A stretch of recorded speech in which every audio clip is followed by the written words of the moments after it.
Greetings and welcome to this episode of Leadership Edge. I'm Dr. Chavonne. I hope you all are having a great week. I am representing today, Lord, you guys. I have on my shirt, it says level up and lead. And this is from a friend of mine. We have been prayer partners now for over 2.5 years. We pray with the Transforming Women Entrepreneurs Prayer Group. We pray once a month, and her name is Beverly Tate. And I want to represent her shirt today. I love t-shirts, guys, and I think it's very great. And it's true. She wrote the book about for women to empower women, level up and lead.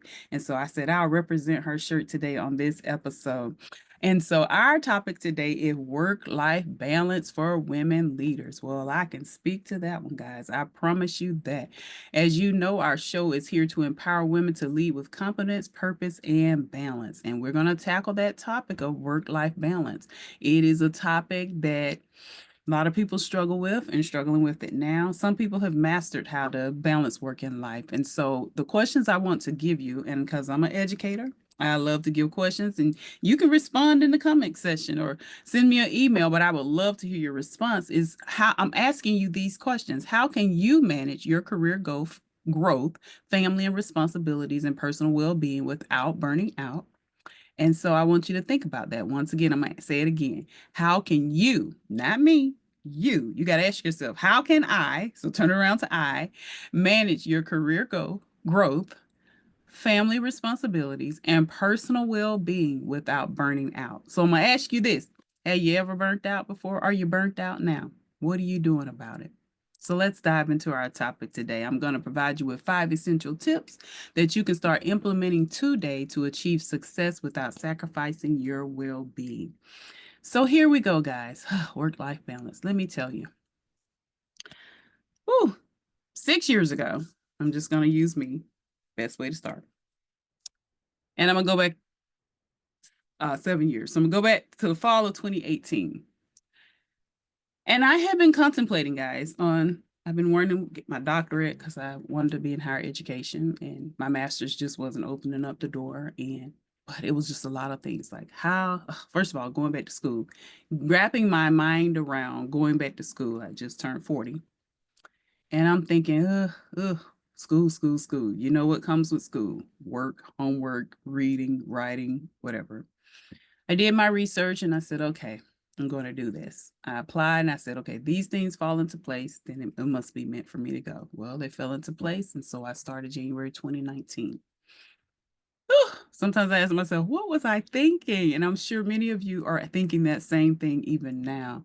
So I started January 2019. I'm in a leadership program, it's a PhD, and I'm like, okay, when I tell you from the jump, we were writing papers. I had to learn a new writing style. Of course, you know what a writing style, you have MLA if you're English writer, Chicago Manual Style History writer. I'm learning a new style. And I'm pulling articles. I'm just getting myself acclimated back to being in school, plus balancing working 5 days a week. Not only that, I'm a leader in ministry. So ministry time, got family time, work-life balance. In my residency, one of the things the professor told us was, you've got to take time for yourself. You got to learn how to say no. During that time, I believe I really learned how to say no. I'm not going to be able to do that. No, I'm not going to be able to do that because school consumed a lot of the time. Writing a paper, even with it just being 2 classes, because it was so much writing, guys, I had to learn how to balance it. I was taking stuff to work. When I would get my stuff packed up in the morning or nighttime for the next day of work, I was thinking to myself, okay, I can work on this class during this time at the job. Let me make sure I take every book that I need. Google Docs became my friend because I could type in Google Docs, whatever my thoughts were, write my discussion responses, and then go home and edit before I post it. So all this I'm doing, and I'm having a balance. But then the teacher said, but you got to find some time for yourself. And at that time, I was thinking about a hobby, but I wasn't really pursuing a hobby like I should, but I tried to make sure I took time for myself. And that could have been simply going to get a pedicure, manicure. That's time. Retail therapy is my time. I can go to my favorite stores and just walk around the stores and just visualize different things. That's therapy for me. That's my downtime. So, but we still face the challenge. People are challenged with finding that work-life balance. Oprah even said in her quote, "You can have it all, just not all at once." Do you think you can have it all, just not all at once? I did reach a point of burnout because the burnout was the burden of the responsibility for the school, everything I had to do for school, because I had cut back other things and I would say no, or if I was tired, I wouldn't do it or try not to do it. And it was hard because people, family, friends don't necessarily understand you. They don't understand no. They're more so like, you're superwoman, you can do it. How many of you have that S on the chest? We got to get rid of that S. We do. We have, and we're ambitious. I was working. I was over prayer ministry. I did ministry in my church, and it was like, ugh, I can't do it all. I can't do it all. But we think we can. Go back to that S on the chest. But we have to find an intentional balance. I'm still learning it. Every day it's learning it. Every week it's learning it. I know a friend just recently got on me. He was like, okay, you have a Sabbath day. I'm thinking, okay, well, you the one told me I need to work extra because I'm doing some other things. But I did. I said, okay, Fridays, my Sabbath, because I don't have to go into a job. It's my Sabbath. I try not to do anything pertaining to work on those days, unless it's something specific to my personal interest in business. Set boundaries. That's tip one. Stick to them. Whatever your boundaries are. I don't know what they are. Maybe you say from Thursday from 8 p.m. to 9 p.m., I'm not doing anything. That's your boundary. Set it, stick with it. Get your big do not disturb sign, put it up there so friends and family would know. Even if you have to change your voicemail and say, do not disturb, they'll get the picture. Telling them no, it's not hard to do nowadays for me. No, just told my mom no earlier today. No. So it doesn't hurt to set those boundaries. Number two, prioritize what truly matters to you. The big three rule. Focus on the three main priorities. One is career related, one is personal, one is self-care. Well, finally, guys, I got that hobby. I started learning how to play pickleball last year. I'm enjoying it. I have my specific day I go. I notice now people are trying to put meetings on my days for pickleball. So trying to get to a place where like, okay, let me designate this time on my calendar because I enjoy playing pickleball. It's my outlet. I get exercise in. I get to be around other people who enjoy the sport. I get to meet new people. So it's become my priority. It's not only personal for me, but it's my self-care. So since it's kind of a combination, my other personal things, it's like, okay, oh, this is my pedicure manicure time. This is my massage time. Oh, this is my time to sit and watch an old movie because I love old movies. Oh, wait a minute. This is just my time to sit and read a book. Not anything pertaining to school, a book of leisure. Whatever it is, you focus on those three main priorities. What truly matters to you. One is career related, one is personal. Even when I work on my business, that's a personal thing because that's my ultimate dream and goal that I'm working to fulfill to get myself to a certain place. Then your self care. Learn how to delegate at home and at work. If you have children, make sure they're doing doing their chores. If you have a husband, make sure you're taking care of the husband and family, but then you're putting yourself in the midst as well. Take a day. Maybe you like long rides. Maybe you like road trips. Take a road trip. That's a way of self care. If that's what brings you peace, that's your self care. That's what's important about self care. What's giving you the peace of mind? What's giving you relaxation? That's what it means about self care. Tip number three, leverage time blocking and smart scheduling. Plan your week in advance using time blocks for work, family, and self care. I have it on my calendar. I have what I have to do for work. I have what I have to do for my business. I have what I have to do for my ministry. And then I put in that block my self care, whether it's getting my hair done, that's a form of self care, that's personal treatment.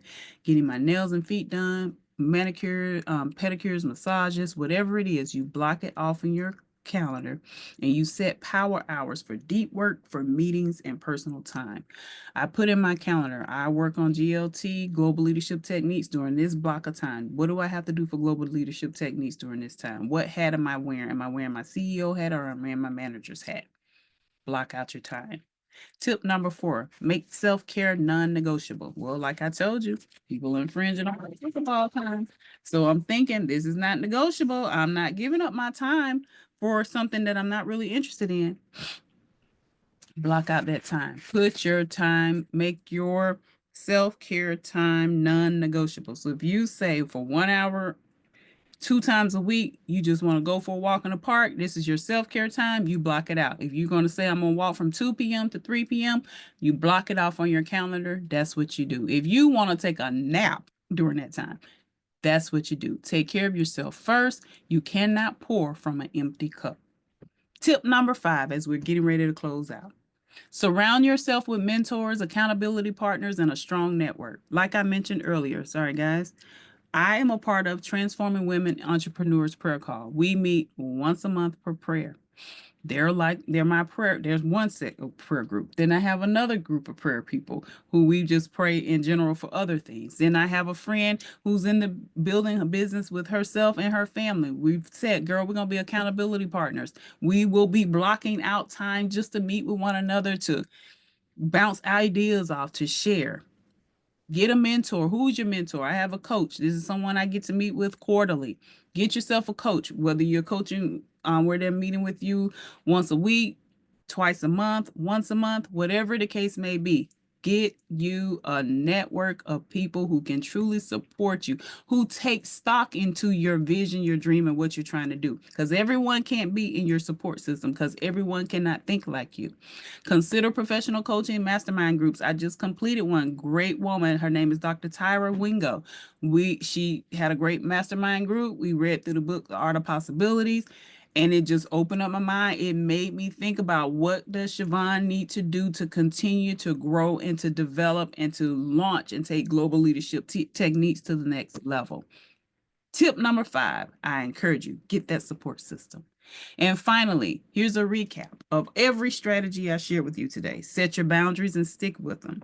Prioritize what truly matters to you. Leverage time blocking and smart scheduling. Make time for yourself, which is self-care. Build a support system around yourself. You're capable of leading successfully and living a balanced life through small, intentional changes that can make all the difference in the world. If you take these tips and apply them to yourself, use your calendar and stand on them. So when you're preparing your calendar, don't wait till Monday morning to do it. Prepare your calendar for the week and for the month, because there are some things that this is going to happen on a regular basis. So you keep that on your calendar. Your self-care time is going to be at this time. You keep it on your calendar. Get it all blocked off. So that way, when you're looking at your calendar for the month and people are pulling and asking for you to do things, you can pull up and say, okay, here's my availability, because you've already blocked it off with your other things that you have to do.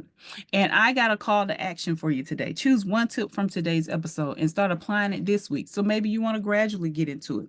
Maybe you want to work on setting those boundaries and sticking with it. Work on it. And when you master that, add the next tip and keep adding the tips until you're incorporating all 5 tips within your daily life. Thank you so much for joining me on this episode of Leadership Edge. I hope and pray that you will be able to master work-life balance in your life. Also, I look forward to connecting with you. So follow me on social media at Global Leadership Techniques. That's on Instagram and Facebook. Also, I'm on LinkedIn with Global Leadership Techniques, as well as Chavonne D. Stewart. You can follow me on LinkedIn as well. Thank you so much for joining me. And if you, like I said, are looking for that mentor/coaching relationship, I may be the coach for you. I'm a life, business, and career coach. So I can tell you from experiences of being a non-traditional student. I can tell you from the experience of being a small business owner, launching a business and working at the same time. I can go from the vantage point of, maybe there was a dream you were wanting to feel, but you just don't know how to kick it off. Well, I'm here to tell you, I have fulfilled some dreams in my life. Like I said, I went back to school to finish my degree. I got all the way through my doctorate. Also, I've written and published 5 books. Maybe that's the journey that you're on. Whatever it may be, I look forward to connecting with you. So don't be afraid to click on that link below where it says Become Unstoppable. Schedule your 30-minute free discovery call. I would look forward to having that conversation with you. Thank you so much once again for joining me. And if this is your first time joining, go check out our other episodes. We have some more episodes that you may have missed, and I encourage you to check it out. Also, visit our website at www.globalleadership.com to find find out all that we're doing. I'm sorry, it's www.globalleadershiptechniques.com to find out all that we are doing and what we offer as well. And you can sign up, and that way you'll get our monthly newsletter. I look forward to serving you. I look forward to coaching you, and have a blessed rest of your week.